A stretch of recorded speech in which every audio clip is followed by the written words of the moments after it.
How has Jay Leno managed to become a multi-millionaire? And what can we learn about money from him?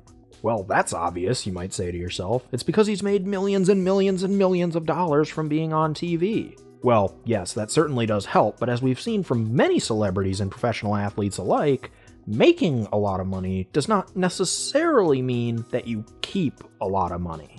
But the fundamental principles that Jay Leno used in order to become so financially successful are things that we can apply in our own lives. And that's what we're going to be talking about today. Today, we're going to be covering what Jay Leno can teach us about money. Hey everyone, Daniel here, and welcome to Next Level Life, a channel where you can learn all about investing, debt, retirement, and many other financial topics besides, because let's face it, the schools aren't going to teach it for us. So if any of those topics sound interesting to you, or if you want to learn how to better handle your money and have more financial freedom, be sure to hit that subscribe button and the bell next to my name to be notified every time I upload a new video. And if you want to further support the growth of this channel, you can check out some of the links I've left down in the description below, which includes a 30-day free trial of Audible and 2 free audiobooks of your choice, as well as a list of some books that I would recommend checking out with your free trial. Or you can share this video with a friend and leave a comment down below letting me know what topics you'd like me to cover in future videos.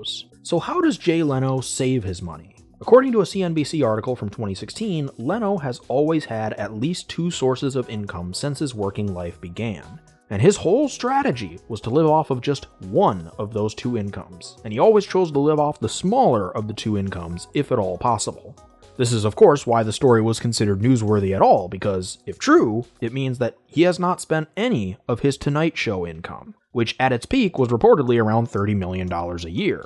Wow! And according to Leno, he managed this by doing at least 150 comedy acts per year while hosting The Tonight Show, so that he could still have that secondary income to live on. And when asked why he was so conservative in this regard, Leno responded, "So many people get to be the age I'm at now, and they've got nothing because they just blew it all. I put my money in a hammock and say, you relax, I'm gonna go to work, and when I come back, I'm gonna put some more money on your pile. It sounds ridiculous, but if everything ends tomorrow, I know I'll be fine." So in short, this saving strategy gave him financial peace of mind, which is an awesome thing to have. Now, most of us have not been the host of a popular television show like The Tonight Show, and most of us are not making upwards of $30 million a year. But we can, in our own way, implement Leno's savings plan. Maybe it's a married couple that are living off of one of their incomes and saving the other. Maybe it's a single person who has a side hustle that they live off of while saving their salary from their day job. Perhaps it's an entrepreneur who lives off of one of their revenue streams and saves the others. Whatever the case may be, the effects can be enormous. And here's how. Take John and Jane, who are a married couple making $24,000 and $30,000 a year respectively. Neither of them are pulling in the big bucks like Jay Leno, but with some creative budgeting, they would be able to live off of one of their incomes and save the other. Ideally, of course, they would manage to live off the $24,000 income since it's the smaller one, but even if they don't, the results could still be incredible. Say, just for the sake of argument, they aren't able to live off the $24,000 a year income, so they live off the $30,000 a year income and save the $24,000 income. $24,000 a year is $2,000 a month, which, if invested in the market, generating an average 8% annual rate of return, is $112,000 in 4 years, $362,000 in 10 years, $1 million in 19 years, and almost $6.5 million in 40 years. Which, according to the 4% rule, is over 3 times more than they would need, adjusting for a 3% rate of inflation over those 40 working years once they reach retirement. And it even easily covers them if they use the more conservative 3% safe withdrawal rate. And even if we were to change some of the assumptions and say they only managed to make a 6% averaged annualized rate of return over those 40 working years, the results wouldn't actually change in a material sense. Sure, the ending net worth after 40 years would be a little over $3.8 million instead of nearly $6.5 million, but they're still easily covered under both the 3% and 4% rules. For the record, according to the 4% rule, they would need a little bit over $2.4 million in retirement savings when they finally decided to hang up their boots, and a little over $3.2 million if they were using the 3% rule. The single person or entrepreneur who maybe doesn't have a secondary salary income coming in could still, like I said, use some sort of a side hustle to generate that secondary income. This is of course exactly what Leno himself did.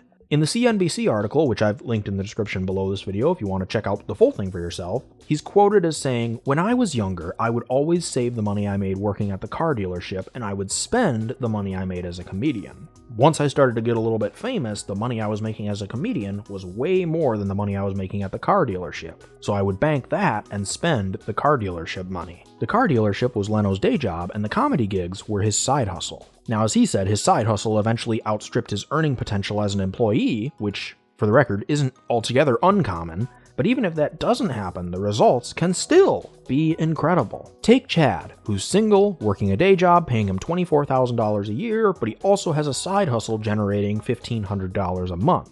Again, ideally he would be able to live off the smaller of those two incomes, but even if he doesn't, and instead lives off the $24,000 a year income and banks the side hustle income, he still becomes a multi-millionaire. He has a net worth of over $100,000 in 5 years, nearly $250,000 in 10 years, over $1 million by the end of the 25th year, and just shy of $2.9 million by the time he retires in the 40th year. And that's assuming a 6% average annualized rate of return. If we again assume an 8% average rate of return over those 40 years, he ends up with nearly $4.9 million. He's able to retire comfortably under both the 4% and 3% safe withdrawal rates, and it's all because he made sure he diversified his revenue streams, lived off one, and saved the other. The entrepreneur scenario would obviously work pretty much the same way, except that we would replace the day job income with some other side hustle income. And on a personal note, I really love this system. It may not be the end-all be-all, but it's very simple to implement, and over time it can really work wonders, whether you're married, single, working for yourself, or others. And that's what Jay Leno can teach us about money. So what did you guys think of this strategy? Did you already know about it, and are any of you using it or something similar to it? Also, would you be interested in hearing more about what various celebrities, investors, and business icons can teach us about money? I'm thinking of making this into a bit of a mini-series, because there are a lot of interesting stories and lessons out there that don't always get a ton of coverage, but are very fun and informative. Or at least I think so. Let me know in the comments section below. But that'll do it for me today. Once again, if you enjoyed this video, be sure to subscribe and hit that bell next to my name so you'll be notified of all my future uploads. I generally upload every single Monday, and if you have a friend that would be interested in this kind of content, be sure to share it with them. Let's really get this information out there and start our own financial revolution.